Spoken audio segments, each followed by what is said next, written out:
Minion Prince Walk with the Noble Iron ability is working amazingly with the Super Dragons. So let's dive in and see this video and see how you can crush the bases left and right.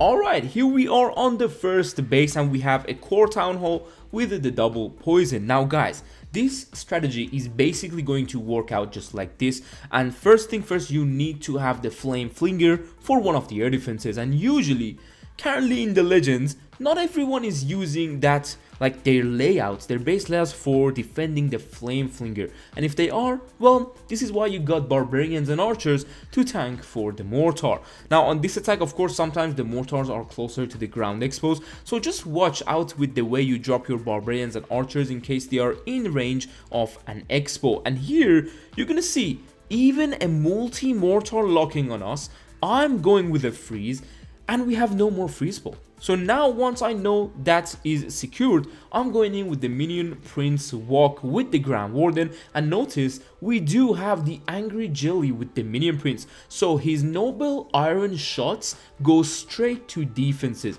Unfortunately, we did find the Sneaky Mines and there is some Tesla, so you know the ability does go to waste if there is a big Tesla farm in front of you, but still, we're moving really nicely into this entire side of the base. Once they've done their good funnel and they got a few major defenses, don't get greedy, recall them out of that area. Now I'm gonna go in with the baby dragon on the top side. We do have another baby dragon in case there is some clan castle on your Flame Flinger, but always make sure you open the Flame Flinger and dive into the base with the extra super dragon, and it's gonna be amazing. With the raid gem of the Warden, you saw the giant arrow for the sweeper. Now we're gonna go in with the RC on the opposite side to get a few more defenses so the queen have a chance of staying alive. And now it's about the dragons going for the town hall. Of course, we are freestyling the rest of the base, double raging, popping the Warden ability, and notice we still got the other Minion Prince ability with that, you know, of course the frost one that I don't actually remember the name, but it's the frozen ability, let's call it like that. We do have the invisibility that we didn't use at the beginning, and this is the good thing because guys, Minion Prince is faster than the RC. Minion Prince goes over walls and it's very much quick hitting than the RC, so you don't always need 7 spells to make a Minion Prince walk and make a good funnel. You can get away with like 6 or even 5, but that's why you can keep the spells, keep your RC alive, or your queen on the back end or your queen on the beginning. Whenever she's under the damage, go with that invisibility spells. Trust me, she's gonna get out of that damage so much nicer, and you can crush the base on the back end easier when your queen is still alive. If you are running, like for example, your RC in what do you call it, like you're upgrading her, don't worry, you can still use the king for her. On to the next base, we have another core town hall layout. Now guys, of course, these are the main meta kind of base layouts in Legends League. Everywhere you go, there is this type of bases. That's what I'm going to show you. It's actually not that hard to take it down. Now, you can see the Flame Flinger value that I want to go, but I want to be out of that Wizard Tower range. So, going for the Tesla first, if there is any, and then we are going to tank for the Mortar. But unfortunately, the way I dropped the Flame Flinger was actually in front of the Wizard Tower, and this is when I realized, okay, I'm just wasting archers at this point. But the Mortar, I believe it was going to lock onto the Flame Flinger, and that's why I'm keep on dropping these Barbarians to keep on tanking. But the Mortar, yep, it was on the, you know, the hold on, the Flame Flinger.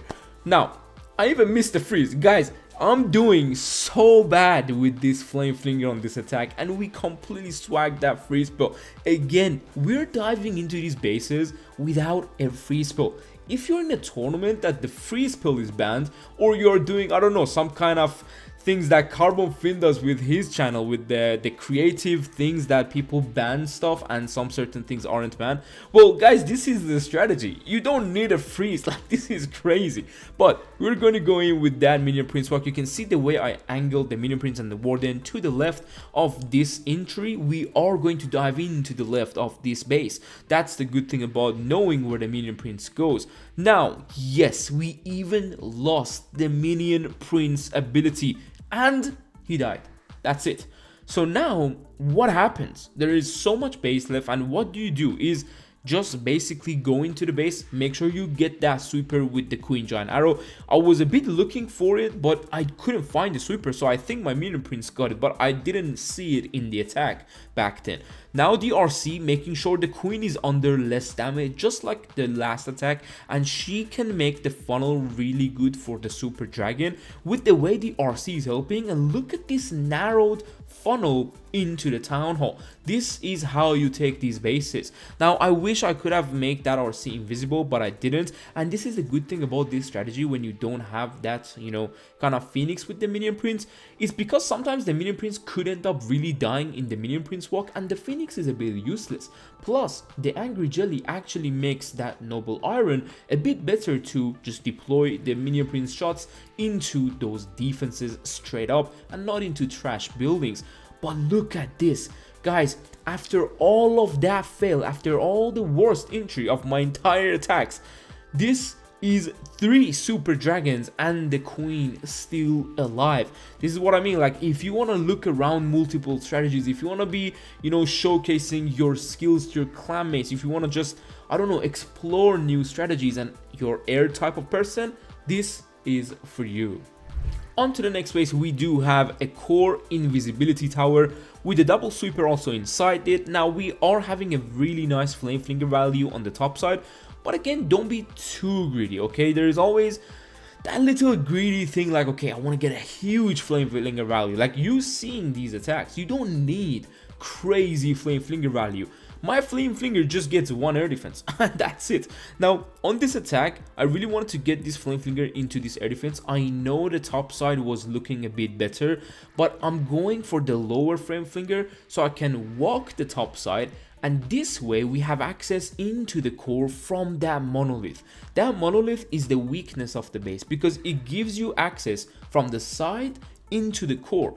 Other sides, like, it's a bit tougher, but going with the Warden Rage Gem, of course, in the Minion Prince walk because it makes the Minion Prince stronger and faster and you can go quicker. Now I wanted to go to the right side, as you know, because we're going to end up going from the left into the core, but the Minion Prince is doing kind of crazy, and this is the good thing about it. Look at the damage. He took down that monolith just by himself, even though there was an invisibility tower. And this is why this Minion Prince walk, even though it does have its own risks with the Seeking Air Mines, but well, it's stronger than the RC. Come on guys, like, come on, you can't tell me it's not stronger and you don't care about the traps. And look at that giant arrow. Like, I can't tell you enough of how much I'm messing up in these attacks. Like, you are seeing me being the noobest person you've ever seen probably, but going with the king on this attacks, just because on this account I was upgrading the RC. As I told you, you can upgrade the RC and use the king, no worries. You can see how the king can help the queen on the side of this base, and now you can see the access to the town hall. Notice my warden ability is the next tip I'm going to give you. Don't pop it when you're going into the base. Because of your Flame Flinger and the Minion Prince walk, you took down the damage on the sides, and the core does have the damage afterwards it, so always keep the warden ability when you're going into the core or even a bit after it. Now the rage on the top side is going to kind of end up being a swag because we just got an air defense and the dragons went to the outside. And guys, honestly, all these mistakes is finally going to come down to, is this going to be a triple? Which I don't know. I honestly don't know, because obviously there is a lot going on in this backend, and yes, I'm bringing you a fail because obviously we made too many mistakes sometimes, and also the spell placement is an important fact in these Super Dragon attacks. Next up, we do have a Rage Poison combo, and it's a box base. I wanted to bring you all the styles, even though we kind of, you know, fell short on the last one. Well, don't worry. Now you might be questioning, can I go with the Minion Prince walk onto the town hall? Well, yes, you can, and this attack I'm gonna show you how. So this base is fully against those well, Flame Flingers. The expos are in the corners, there is, you know, mortars on the other sides, and there is enemy heroes on each side. This base does not give you a Flame Flinger value, and this is why I wanted to bring it and show you how strong the strategy really is. Going with that Minion Prince, of course, and the Warden. Watch out for the Warden, it sometimes goes a bit too forward, so make sure you go with that invisibility early on. Going with some archers, just doing a little bit of multitasking, and now look and watch this Minion Prince.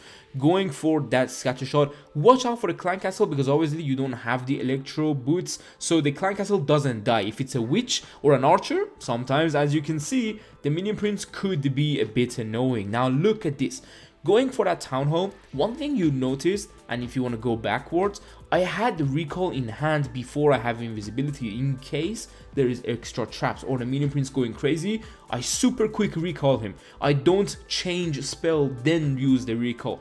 I quickly go with the recall, and now I'm going quickly with the Warden ability to keep my Minion Prince alive, going with the Baby Dragon to help my Queen on the top side, and I have the RC also in this strategy. But obviously, the Minion Prince ability is important to freeze the backhand or the core of the base. Just see which one works best. On this attack, as I said, and as you saw from the previous attacks, I have the RC helping my Queen so she doesn't go through too much damage and she stays alive for the backhand.